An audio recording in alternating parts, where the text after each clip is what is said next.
Tungod sa wayhonong wan kagahapon, dala sa traffic extension sa LPA Ubay-Ubay nga lugar sa probinsya sa Leyte ang gibahaan. Ang detalye sa report ni Femari Dumabok. Lain-laing lugar sa lungsod sa Isabel, Palumpon ug Merida ang nakasinati og pagbaha kagahapon sa hapon hangtod na pagkagabii. Ang usa sa nakasinati og grabing pagbaha ang barangay sa Tabunok sa Palumpon, Leyte. Dinhi makita ang kusog nga bulog sa tubig baha nga misanak na sa kalsada. Sa post ni Ivy Jungson, makita nga daw nahimong sapa ang kalsada human sa lapad nga pagbaha nga nasinati. Matod sa uploader, nagpadayon ang nasinating pagbahang tud kagabii. Gani adunay pipila ka mga motorista nga misungasong sa baha. Sa laing video nga kuha gihapon sa netizen, makita ang ubay-ubay nga mga motorista nga natanggong sa kalsada sa Palumpon paingon sa Isabel, Leyte. Tag-usa no diri sa balay. Misulod na pod sa mga kabalayan ang tubig baha, sama na lang sa residential area sa barangay Bakirid sa Palumpon.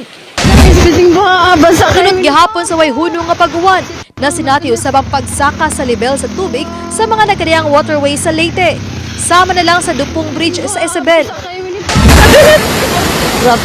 Kini usab ang nasinati sa Merida, Leyte.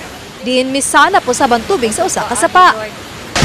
Apil sa apektado ang pipila ka mga basakan sa probinsya.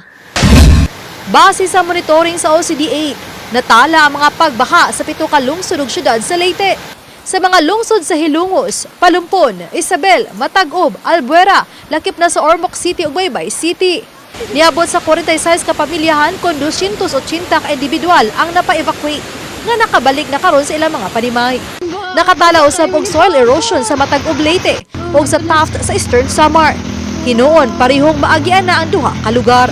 Lalo na po ngayon na hindi po siya bagyo pero yung pag-ulan niya po ay umabot ng orange to red rainfall. So, inaasahan po yung mga ganong hazards na mangyari.